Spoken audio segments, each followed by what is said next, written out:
po mga kaibigan. So welcome po dito sa Glacier Bay Scenic Crossing.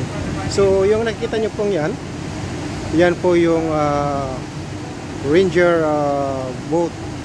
Ayan po yung sinasakyan ng mga Glacier Park Rangers na nag-assist dito po sa barko.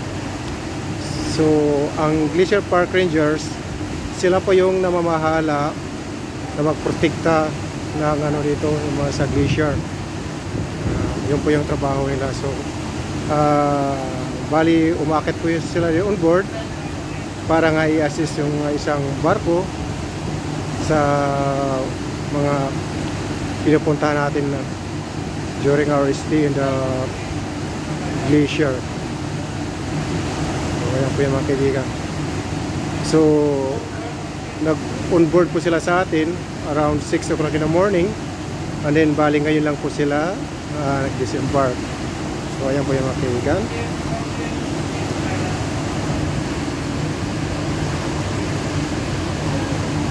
So 6 Glacier Park Rangers po yan na umakit dito sa ano.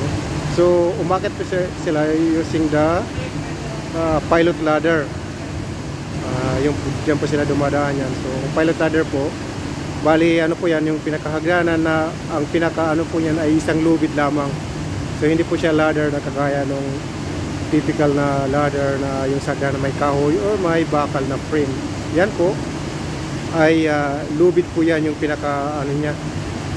So medyo nakakatakot po yan kasi medyo nag-swing po yan. Saya sa mga kaibigan, ayan na po yung atin mga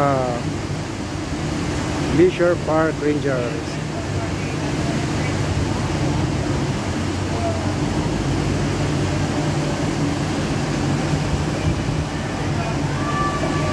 Ayan pa sila.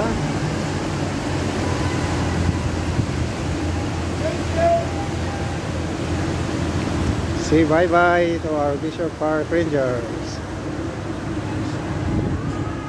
So bali dito po sila naka-station sa nila, may ano po nila, pinaka quarters po nila dito sa may Glacier Bay.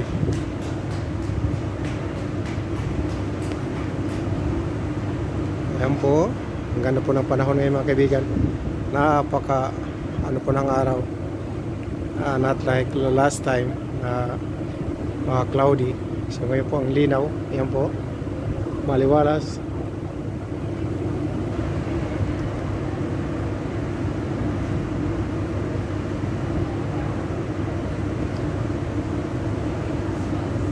Tapos yung nakita nyo po yan, mga kaibigan, yan po yung mga sea lions na parang gusto rin magpa-sikat or magpapansin po. Yan po, nakita nyo po mga kaibigan, yung mga lumalangoy yun, mga nagdaday. So mga ano po yan, mga sea lions. So ang ano po dito mga kaibigan, kadalasan po yung area na ito ay makakita po tayo ng mga humpback whales dito pag medyo maano po tayo maswerte. So baka mamaya maya po may makita po tayo.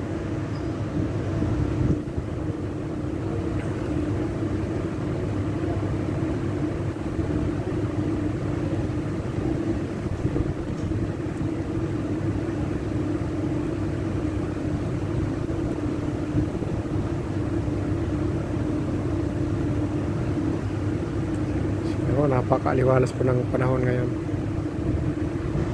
Masabi ko na yung super ganda.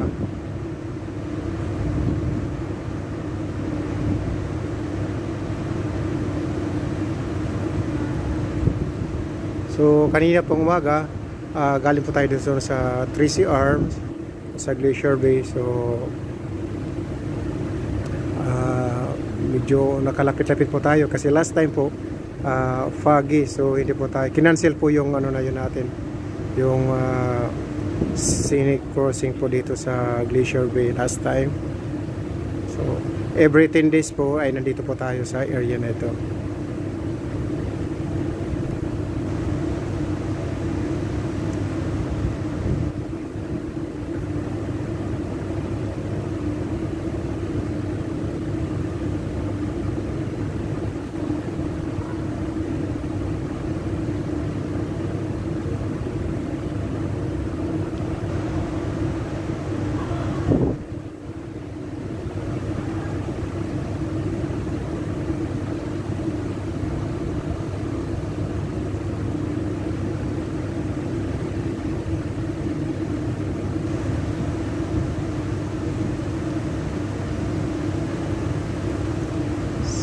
sa unahan, no?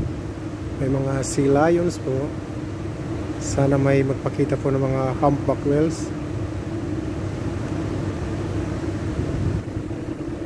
Yan po mga sea lions. Kita niyo po yan. Po.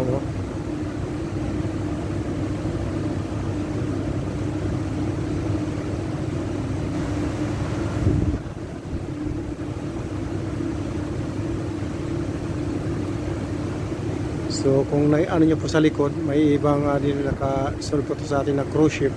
So nanggaling din po sila doon sa Glacier Bay kanina.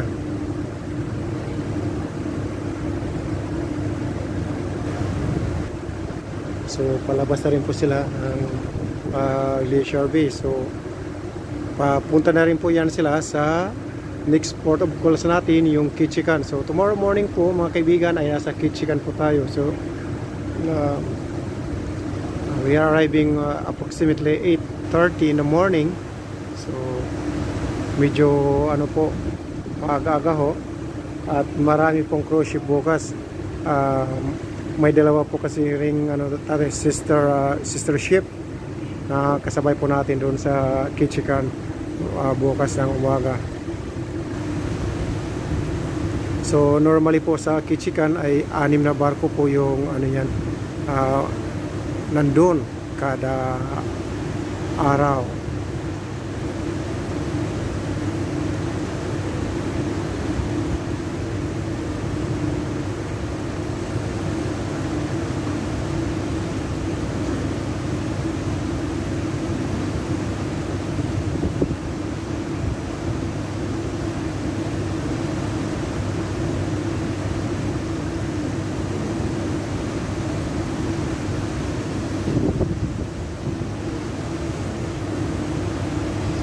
Po, medyo mga sea lions lang po yung nagpapakita. Baka maya maya po try po natin mamaya maya dun sa unahan, ay makita po tayo mga wheels para may pakita rin po natin sa inyo. So in the meantime mga kaibigan, maraming salamat po sa patuloy na pagtangkilik panonood aking YouTube channel Easy Call TV at saka sa Facebook Reels ko po. Thank you so much po.